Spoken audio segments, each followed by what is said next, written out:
بسم اللہ الرحمن الرحیم۔ السلام علیکم۔ پروگرام اختلاف رائے کے ساتھ میں ہوں افتخار کاظمی۔ کوئی مانے یا نہ مانے، شریف خاندان کی لندن کی عدالت سے بریت کے فیصلے نے خان صاحب کا کرپشن کے خلاف بیانیہ تقریباً دفن کر دیا۔ خان صاحب غصے میں بھی ہیں، ناراض بھی ہیں اور مایوس بھی ہیں۔ شریف خاندان کو لندن کی عدالت سے کلین چٹ ملنے کے بعد مسلم لیگ نون والے شہباز شریف کو صادق اور امین ڈکلیئر کرنے پر تلے ہوئے۔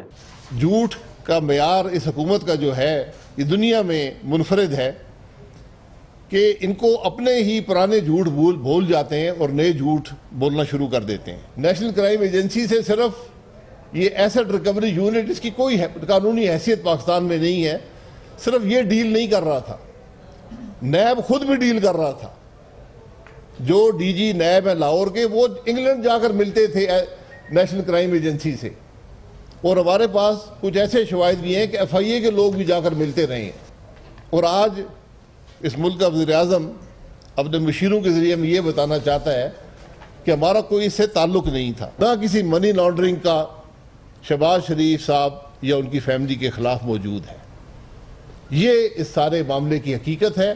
آج یہ ملک کا وزیر اعظم ملک کی بےعزتی کا باعث بن رہا ہے۔ یہ معاملات جو ہیں یہ انتقام میں اتنے اندھے ہو چکے ہیں کہ ان کو ملک کی پرواہ نہیں ہے۔ تو جس طرح ایک میان میں دو تلواریں نہیں رہ سکتی، اسی طرح دو لیڈر صادق اور امین کیسے ہو سکتے ہیں؟ تو اب اگلی لڑائی صادق اور امین ہونے کی ہے۔ خان صاحب کی صداقت اور امانت پر تو پہلے ہی بہت سے سوالیہ نشان لگ چکے ہیں، جبکہ شہباز شریف تازہ صادق اور امین ہوئے ہیں۔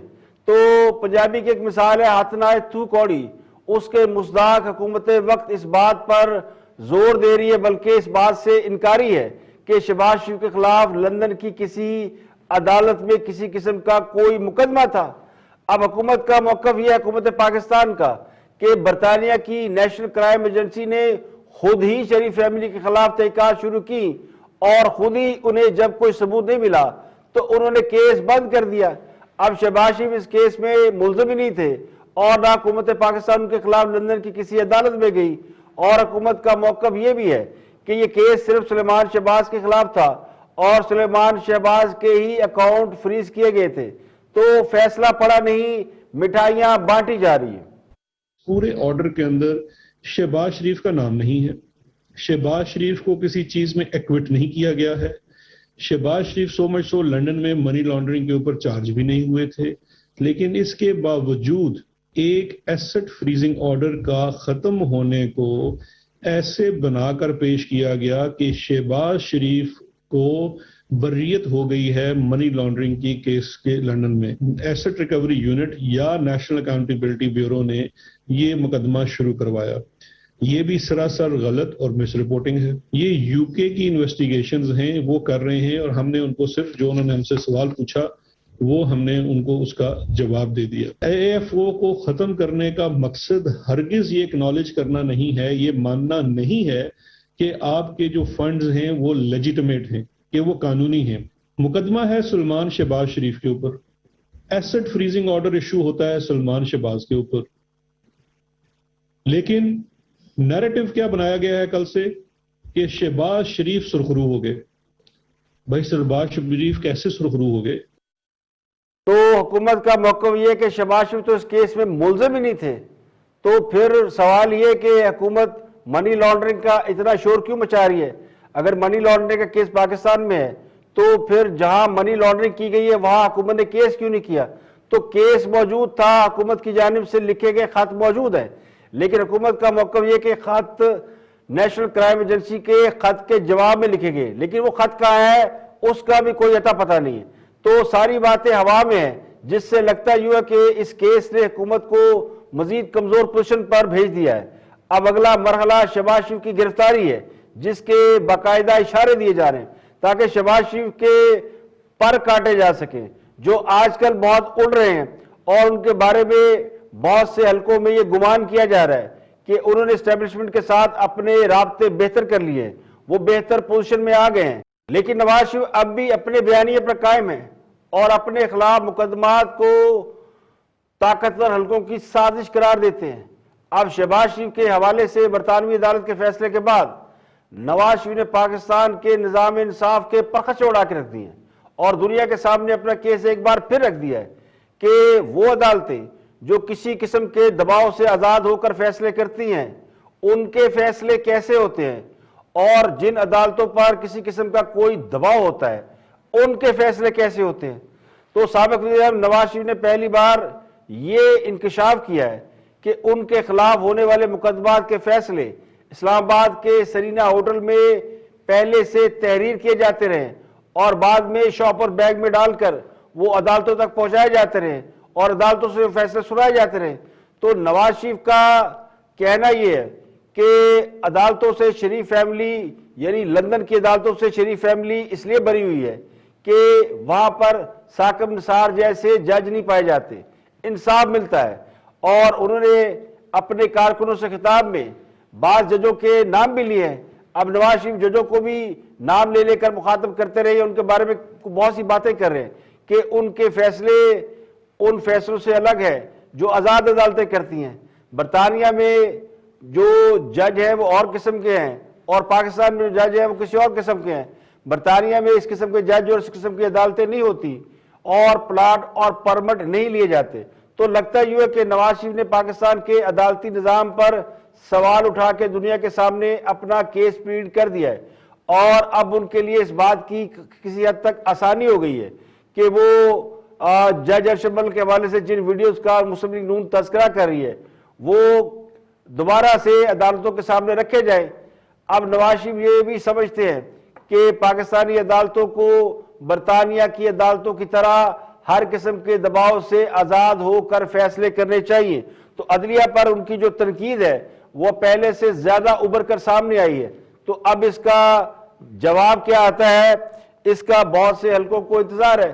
اب دروغ بر گردن راوی ایک اور خبر یہ ہے کہ ایک حکومتی وزیر لندن پہنچے ہیں اور انہوں نے میاں صاحب سے ملاقات کی کوشش بھی کی ہے، کچھ دوستوں کو، واقفکاروں کو، جاننے والوں کو درمیان میں ڈالا بھی ہے کہ ذرا میاں صاحب سے کوئی بات ہو جائے، ملاقات ہو جائے، کوئی بیچ میں رابطہ ہو جائے، لیکن ذرا یہ کہتے ہیں کہ نواز شریف نے کوئی خاص لفٹ نہیں کرائی۔ تو اشاروں کنائیوں میں بتا دیتے ہیں کہ یہ منسٹر ایک طاقتور شخصیت ہیں اور مشرف دور میں ایک بہت ہی طاقتور شخصیت رہ چکے ہیں۔ نواز شریف کے لیے بہت ہارڈ لائنر نہیں ہے، کچھ نرم گوشہ رکھتے ہیں۔ تو ذرائع یہ کہتے ہیں کہ وہ نواز شریف کے ساتھ اپنے بعض معاملات کو کلیئر کرنا چاہتے تھے، لیکن نواز شریف نے ملاقات کے لیے حامی نہیں بھری۔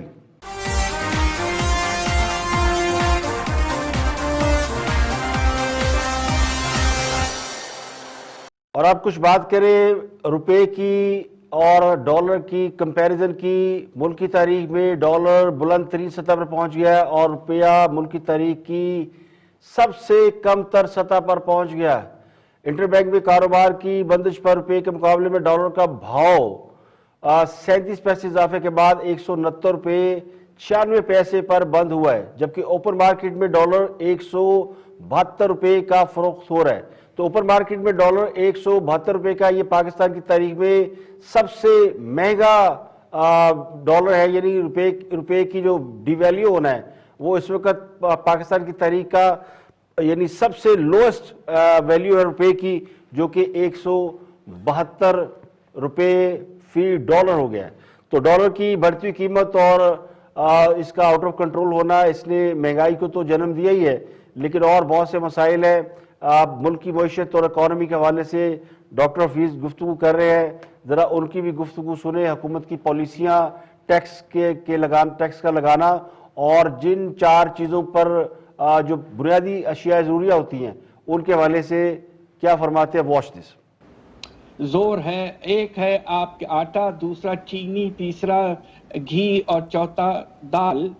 ان 4 چیزوں پر اگر 250 سے 300 ارب کی کیش ٹرانسفر کی جاتی ہے آپ کے احساس پروگرام کے تحت تو یہ مناسب ہوگا اور لوگوں کو کچھ یقیناً ریلیف ملے گا۔ مگر اس وقت یوٹیلیٹی سٹورز اور اوپن مارکیٹ کارپوریشنز میں وقت لگے گا۔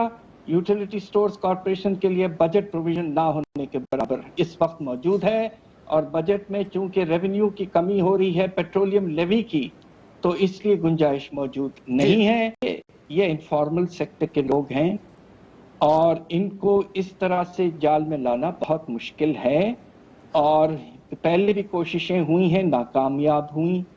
اور یہ جو میں سمجھتا ہوں کہ مناسب نظام یہ ہے کہ جو چھوٹے دکاندار ہیں، ریٹیل آؤٹلیٹس ہیں، ان پہ آپ ایک فکسڈ الیکٹریسٹی جو ریٹ ہے، ود ہولڈنگ ٹیکس کا نظام، سمپل سا بل پہ جو ان کی منتھلی آتی ہے اس سے لنک کر کے ایک مناسب اماؤنٹ لے لیا کریں اور اس کو فکسڈ اینڈ فائنل ٹیکس کے طور پر ٹریٹ کر دیں. یہ بہت مناسب ہوگا. یہ نظام جو 5 لاکھ چھوٹے چھوٹے آؤٹ لیٹس پر پوائنٹ آف سیل کا آئیڈیا جو ہے یہ بالکل انفیزیبل ہے اور ایک طرح سے یہ انفیئر بھی ہے. ہم نے کوئی 10 سال پہلے ایک مرتبہ پیپلز پارٹی کے زمانے میں بھی کوشش کی تھی اور وہ بالکل فیل ہو گیا تھا وہ ایفرٹ، اور اس کے نتیجے میں آئی ایم ایف کا پروگرام بھی سسپینڈ ہو گیا تھا. تو یہ ہائی سٹیکس ہیں، اس میں اس وقت نامناسب ہے.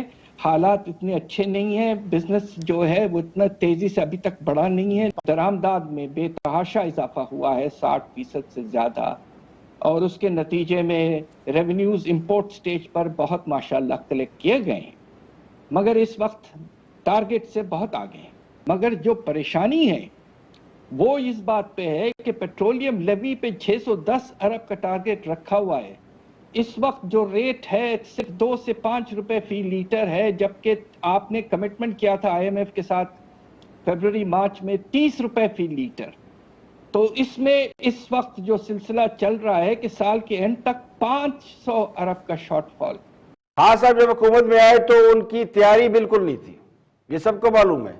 خیبر پختونخوا میں تحریک انصاف نے 5 سال حکومت کی تو 5 سالہ ایک صوبے کے اندر حکومت کا تجربہ ضرور تھا، لیکن جب پورا ملک چلانا پڑا تو آٹے داؤ کا بھاؤ یاد آ گیا اور وہ پورے کے پورے پول کھل گئے.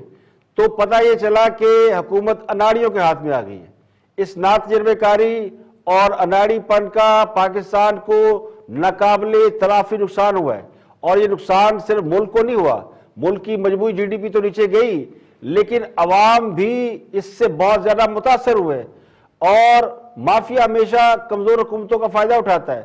تو حکومت چونکہ بنیادی طور پر میکنزم سے نابل تھی اور سیکھتے سیکھتے انہیں وقت لگنا تھا، تو بہت سے مافیا کھل کر سامنے آ گئے. آج وہ مافیا ہر شعبے پر قابض ہے اور دونوں ہاتھوں سے مال کما رہا ہے. حکومت کے پاس ان سے نمٹنے کی صلاحیت ہے، نہ حکمت عملی ہے. اب خان صاحب کو لانے والوں کا خیال یہ تھا کہ حکومت 4-6 مہینے میں سیکھ جائے گی یا سال میں سیکھ جائے گی یا 2 سال میں سیکھ جائے گی، لیکن 3 سال بعد بھی آج ہم اس پوزیشن پر کھڑے ہیں جس میں ہمیں اناڑی پن اور ناتجربہ کاری صاف جھلکتی ہوئی دکھائی دے رہی ہے. آئی ایم ایف کے ساتھ پیٹرولیم لیوی کی مد میں 30 روپے کا اضافہ، یہ عوام کے اوپر ایک بہت بڑا بم شیل گرانے کے مترادف ہے. ایسا ایگریمنٹ کیا کیوں گیا؟ اور دوسری طرف مہنگائی جس کو روکنے کے لیے کوئی میکنزم نہیں ہے. جب خان صاحب وزیر اعظم نہیں بنے تھے تو کنٹینر پر کھڑے ہو کر لوگوں کو بتایا کرتے تھے کہ وہ امیروں کو گریبان سے پکڑ کر ان سے ٹیکس نکالیں گے، لیکن یہ کام بھی ہمیشہ کی طرح الٹ ہو گیا. امیر پہلے سے کہیں زیادہ امیر ہو رہا ہے اور غریب پہلے سے کہیں زیادہ غریب ہو رہا ہے، اور درمیان میں جو مڈل کلاس تھی اس کا وجود ہی ختم ہو گیا ہے. تو ایک اور بڑی جو پرابلم ہے وہ عوامی نمائندوں کو اختیارات سے محروم کرنے کا نتیجہ ہے. نہ عوامی نمائندے اس طرح اپنے اختیارات کو استعمال کر رہے ہیں، نہ جو بلدیاتی لیول پہ نمائندے ہوتے ہیں ان کا کوئی وجود رہا ہے. تو اس کا نتیجہ یہ نکلا ہے کہ آج رشوت میں بے پناہ اضافہ اور مہنگائی اسباب پر پہنچی ہوئی ہے. کوئی بھی اس بات کی ذمہ داری اٹھانے کو تیار نہیں کہ وہ مہنگائی میں کمی لا سکتا ہے. اس سے پہلے عوامی نمائندے یا کونسلر یا بلدیاتی نمائندے ان کے حوالے سے یہ شکایت ضرور تھی کہ وہ سفارشات کرتے ہیں، لیکن اب وہ میکنزم بیچ میں سے نکل گیا ہے. تو اب معاملہ سیدھا سیدھا رشوت یا مہنگائی ہو گیا ہے.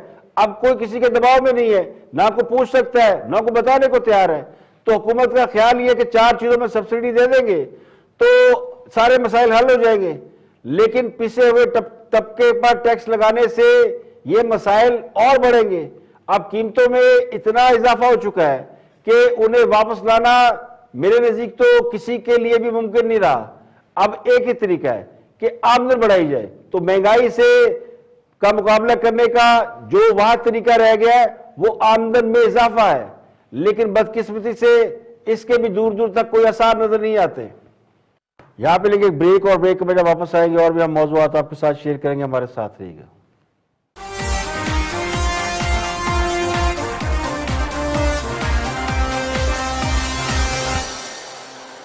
ویلکم بیک، آپ دیکھ رہے ہیں پروگرام اختلاف رائے میں افتخار کاظمی۔ بریک کے بعد حاضر خدمت ہیں، آگے بڑھتے ہیں اور مسلم لیگ نون کے اندر بیانیے کا اختلاف یا قیادت کے اندر رائے کا اختلاف، اس کو بہت سے لوگ مختلف اینگل سے دیکھ رہے ہیں، اور جو نون لیگ کے ناقد ہیں وہ تو سمجھ رہے ہیں کہ وراثت کی کوئی جنگ شروع ہو گئی ہے، مسلم لیگ نون کے اندر کوئی بیانیہ ہے جس کی جنگ شروع ہوئی، تو اس پر بات کر رہے ہیں۔ دیکھتے ہیں کہ کیا فرماتے ہیں ہمارے دوست۔ ترجمان علیحدہ علیحدہ ہو گئے، بالکل پارٹی ترجمان کوئی اور ہے، نواز شریف شہباز شریف ترجمان، مریم نواز ترجمان کوئی اور ہے، اور شہباز شریف صاحب کا ترجمان انہوں نے ملک احمد صاحب کو بنا دیا۔ اختلافات جس طرح آپ دیکھ رہے ہیں، یہ وراثت کی جنگ ہے، کیونکہ میں آپ کو اپنا مریم نواز شریف صاحبہ کا یہ خیال ہے، جو کہ کہہ بھی چکے ہیں کہ ظاہر ہے کیمپین ساری انہوں نے کرنی ہے، لیکن وزیر اعظم نہیں بن سکتے، اور یہ بات انہوں نے اپنی پارٹی کے اندر کہی ہے کہ اگر کیمپین ہم کریں، لوگ ہم اکٹھے کریں، الیکشن ہم جیتے، تو وزیر اعظم کوئی اور کیوں بنے۔ یہ جب آپ ایک جملہ سمجھ جائیں کہ وزیر اعظم کوئی اور کیوں بنے، کیونکہ یہ نہیں بن سکتے، تو یہ کیوس کریٹ کرنا چاہتے ہیں، تاکہ کیا یہ بات درست ہے یہ سوال کی صورت میں کہ بات چیت کے ذریعے راستہ کھلے ہمارا، بجائے اس کے کہ الیکشن ہم جیت جائیں پھر کوئی اور وزیر اعظم بن جائے۔ از دیٹ دی بیسک بنیادی لڑائی اس بات کی ہے؟ میرا خیال ہے کہ مریم صفدر صاحبہ کی کیلکولیشن یا مریم صفدر گروپ، اس کی کیلکولیشن تھوڑی سی گڑبڑ ہو رہی ہے۔ اب ان کا خیال تھا کہ الیکشن ہوں گے 2023 میں، مقررہ مدت میں، اس وقت تک مریم صفدر صاحبہ جو ہیں وہ کمفرٹیبل زون میں جا سکتی ہیں۔ 23 ستمبر 2023 کے بعد اگر الیکشن ہوتے ہیں تو وہ اپنے آپ کو سیف اینڈ سیکیور سمجھتی ہیں، وہ بھی اور نواز شریف صاحب بھی۔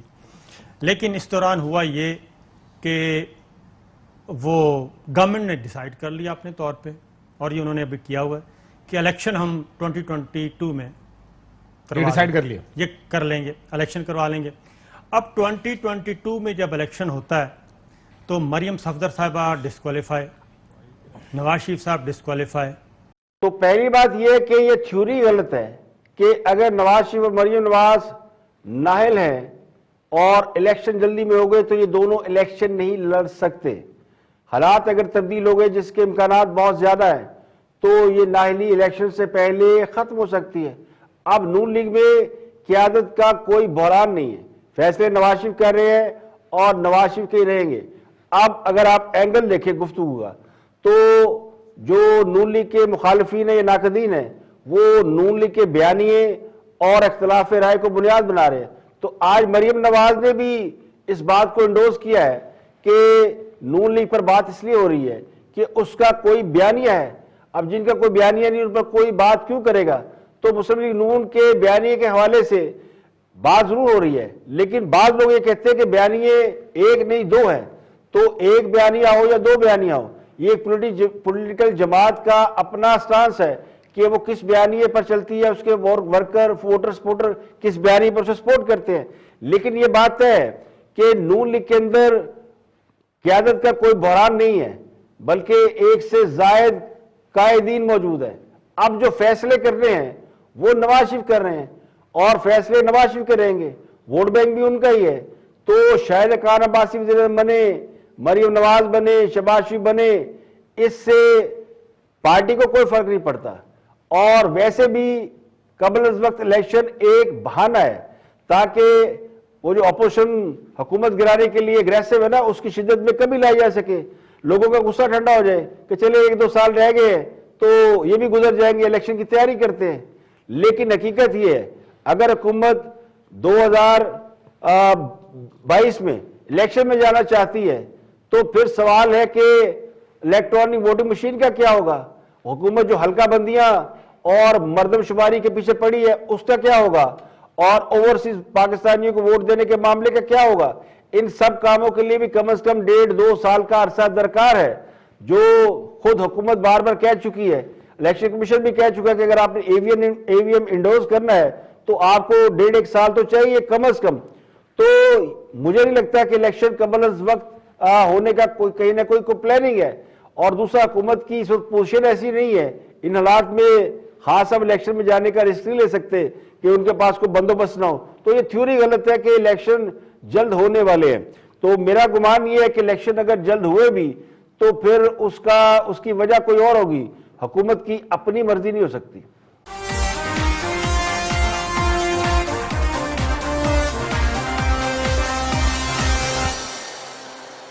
آگے بڑھتے ہیں, اور سینئر جرنلسٹ ہے, کالمسٹ ہے, دانشور ہے حسن نثار.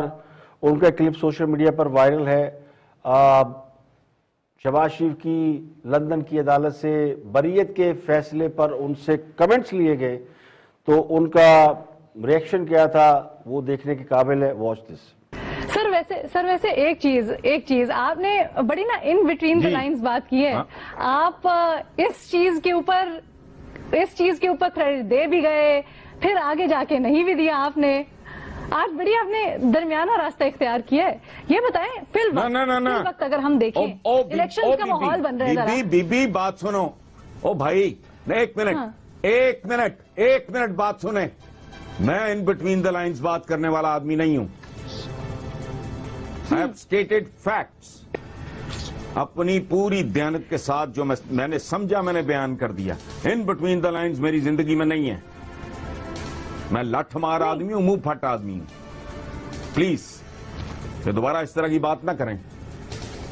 ان بٹوین دا لائنز والا کیس نہیں ہے میری زندگی میں کوئی.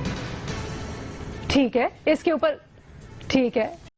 عوام کو تبدیلی کے تھاپ پر نچانے والے, اونچے سروں میں راگنی الاپنے والے اب اس بات پر جھنجلا رہے ہیں کہ جن میں کیڑے نکالتے تھے ان کی تعریف کیسے کریں, جن کی تعریفیں کر رہے ہیں ان میں سے کیڑے کیسے نکالیں. تو پھنس گئی جان شکنجے اندر. تعریف کرنا مجبوری ہے اور تنقید کرنا ڈیوٹی ہے, تو کرے تو کیا کریں. تو ہمارے سو کال دانشور عجیب مصیبت میں پھنس گئے, تو ان سے ہمدردی کرنی چاہیے. ویسے پنجابی کی ایک مثال ہے کہ گرا گدے سے غصہ کمیار پہ, یہ مثال پنجابی میں ہے, میں نے اردو میں ترجمہ کر کے بتایا. اور اس پر کوئی سوال ایسا کر دے جس سے خود ساختہ دانشوری بے نقاب ہو جائے, تو پھر اسی قسم کا ریئیکشن آتا ہے. لیکن میرا مدعا یہ کہ گفتگو کے بھی کچھ آداب ہوتے ہیں, اور خاص کر خواتین سے گفتگو کا یہ طریقہ جو ہمارے دوستوں نے اپنایا ہے یہ غیر مہذبانہ ہے. ریئیکشن دینا چاہیے, گفتگو کرنی چاہیے, لیکن جو بٹوین دی لائن ہوتا ہے یہ میانہ روی ہوتی ہے. تو میانہ روی اختیار کرنے والے لوگ یہ نہیں ہوتا کہ ان کی کوئی رائے نہیں ہوتی, وہ بھی ایک اوپینین ہوتی ہے, اور میانہ روی ہی سب سے درمیانی جو راستہ ہوتا ہے جس میں آپ کوئی کسی کے اوپر تعریف کرتے ہیں, کسی کی تنقید کرتے ہیں. تو یہ تو ایک وہ کہتے ہیں نا, آپ کو انہوں نے کمپلیمنٹ دیا ہے تو اس کو آپ نے نیگیٹو لے لیا ہے. تو مجھے لگتا ہے ہر بندے کے اندر کہیں نہ کہیں کوئی وہ اگریسو ہیرو ولن جو کہ پنجابی کی فلموں میں 80-90 کی دہائی میں دیکھنے ملتا تھا, وہ چھپا ہوتا ہے جو اچانک ہی کہیں باہر آ جاتا ہے. یہاں پہ لیں گے ایک بریک, اور بریک کے بعد واپس آئیں گے اور بھی ہم موضوعات آپ کے ساتھ شیئر کریں گے. ہمارے ساتھ رہیے گا. Welcome back. آپ دیکھ رہے ہیں پروگرام اختلاف رائے میں افتخار کاظمی. بریک کے بعد حاضر خدمت ہے. اسلام آباد میں ایک جوڑے کو ہراساں کرنے, ان کی ویڈیو بنانے والے ملزمان کو آج ان پہ فرد جرم عائد کر دی گئی ہے, لیکن جیل کی ہوا کھانے کے بعد بھی مرکزی ملزم عثمان مرزا کے تیور نہیں بدلے. تو عدالت میں پیشی کے لیے جب عثمان مرزا کو لایا گیا تو اس کا مزاج وہی تھا جو کہ ایک بدماش کا, اوباش کا یا راہ سے بھٹکے ہوئے شخص کا ہوتا ہے. تو یہ چیز ہمیں بتاتی ہے کہ کس طرح پاکستان کی جیلوں میں, حوالاتوں میں وہ میکنزم ہی نہیں ہے جو بگڑے ہوئے کو درست کر سکے. وہ ویسے تو کہتے ہیں کہ ڈنڈا پیر ہے بگڑے تگڑے کا, لیکن جب کسی نے ڈنڈا مارا ہی نہ ہو اور ان کو الٹا فیسلٹیز دی ہوں. تو یہ اطلاعات موجود تھے کہ عثمان مرزا جو ہے وہ حوالات میں بھی بڑے ٹھاٹ باٹ سے زندگی گزارا ہے. تو اس کا ثبوت مل گیا آج جب عثمان مرزا کو عدالت میں پیشی کے لیے لایا گیا. تو اس نے میڈیا کو دیکھ کر کہا کہ مرشد آئے ہیں, اور سب کو بتانا کہ مرشد آئے تھے. اب یہ مرشد کون ہے؟ یہ جاہلوں کا, بدماشوں کا, اوباشوں کا اور کمینوں جاہلوں کا مرشد, یہ ملزم مرشد ہو سکتا ہے، اس کو تو وہی پکڑ کے 2 لگانی چاہیے تھی، لیکن وہ پولیس کی تحویل میں سب کو بتا رہا ہے کہ بتانا مرشد آئے تھے۔ یہ کون سا مرشد ہے اور یہ کس قسم کی اس کی وہاں پہ جیل کے اندر خاطرداری ہو رہی ہے کہ وہ اپنے جرم پر شرمندہ بھی نہیں ہے بلکہ وہ اطرار ہے، تو اس کو کسی قسم کا کوئی خوف ہی نہیں ہے۔ اب کیس میں آپ عدالت میں لایا گیا تھا اور آپ کو یاد ہے E11 میں ایک خاتون کو اور ایک شخص کو گھس گئے تھے بہت سارے لوگ، اور یہ مالک مکان تھا جس کے فلیٹ میں لوگ تھے، اور اسے گھس کے وہاں پہ جوڑے کو ہراسہ بھی کیا، مارا بھی، ان کی ویڈیو بھی بنائی، ان سے پتہ نہیں کیا کیا نازیبہ حرکات کرائیں، ان سے پھر لاکھوں روپے بھی وصول کیے، بلیک میل کیا۔ تو یہ سارا بڑا ہائی پروفائل کیس ہے، بہت سے لوگ اس کو فالو کر رہے ہیں عثمان مرزا کیس کو۔ تو عثمان مرزا سمیت 7 افراد پر، 7 ملزمان پر فرد جرم عائد کی گئی ہے۔ گواہ کو آئندہ سماعت پر بلایا گیا۔ تو فرد شریک اس کے جو عثمان مرزا کے ساتھ جو لوگ ہیں ان میں حافظ عبد الرحمان، قیوم بٹ اور لوگ بھی شامل ہیں، ریحان، عمر، بلال، مروت، محب، بنگش، فرحان، شاہین، 7 لوگ ہیں جن کو چارج شیٹ کیا گیا ہے اور ان پر فرد جرم عائد کی گئی ہے، اور آئندہ سماعت پر انہیں وکالت نامہ اور گواہوں کو ساتھ لانے کی ہدایت کی گئی۔ گواہوں کو بھی نوٹس جاری کیے گئے ہیں۔ 12 اکتوبر کو اس کیس کی دوبارہ سماعت ہوگی جس میں گواہ اپنے بیان ریکارڈ کرائیں گے، لیکن جو آج کا ملزم کا ایٹیچیوڈ تھا کورٹ میں پیشی کے وقت، اور پولیس جس طرح اس سے ڈری، دبکی اور سہمی نظر آئی، اس سے تو یہ لگا کہ جناب عثمان مرزا جلد جو ہے وہ باہر آ جائے گا۔ گواہ بھی پتہ نہیں اس کے خلاف کوئی بیان دیتے ہیں کہ نہیں دیتے، اس کے خلاف ٹھوس ایویڈنس موجود ہے۔ یہ وہ کیس ہے جس کا پرائم منسٹر نے نوٹس لیا تھا، اور میں تو حیران ہوں اس ملزم کی ہمت دیکھ کے کہ وہ اپنے کیے پہ ذرا سا بھی شرمندہ نہیں ہے، اس کو ذرا سا بھی احساس نہیں کہ اس نے کتنا بڑا جرم کیا ہے، گناہ کیا ہے، اور کس طرح معاشرے کے اندر وہ ایک بدنما داغ کی حیثیت سے دیکھا، سنا اور جانا جائے گا۔ لیکن وہ بتا رہا جی مرشد آئے تھے، کرمنلز کا مرشد ہے، جرائم پیشہ افراد کا مرشد ہے، اور پولیس جو ہے بجائے اس کا منہ بند کرنے کے یا اس کو کچھ چپ کرانے کے وہ خاموشی سے تماشا دیکھتے رہی۔ تو یہ ہے، ایسے لگتا ہے کہ ہمارا تھانوں کچہریوں میں، پولیس میں، حوالات میں کیا ہوتا ہے کہ ملزم پکڑے جانے کے بعد بھی ان کو کوئی بھی اس قسم کی ان کے ساتھ وہ رویہ نہیں رکھا جاتا جس سے ان کو ان کے جرم کا احساس ہو، بلکہ انہیں ایک VIP اور ایک مہمان کے طور پر ٹریٹ کیا جاتا ہے، شاید ان سے پیسے ویسے لے کے ان کو فیسلٹی دینے کے لیے۔ ظاہر ہے جو حوالات میں ہے یہ پکڑا گیا تو اس نے خود کو فیسلٹی تو کرانا ہی ہے، تو جس کے پاس پیسہ ہے اس کے لیے سب کچھ ہے۔ تو یہ ملزم عثمان مرزا جس نے لوگوں کو بلیک میل کر کے پیسے اکٹھے کیے ہیں، انہی پیسوں سے اپنے لیے وہ مراد بھی خرید رہا ہے، اپنے لیے آسانیاں بھی خرید رہا ہے، اور اس کو اپنے جرم کا احساس بھی کوئی نہیں۔ تو یہ ایک ہماری سوسائٹی کی المناک تصویر ہے۔ آج کے لیے اتنا ہی، کل پھر حاضر ہوں گے مزید خبروں، تبصروں، تجزیوں کے ساتھ۔ پروگرام اختلاف رائے سے افتخار کاظمی کو اجازت دے، اپنا بہت بہت خیال رکھیے گا۔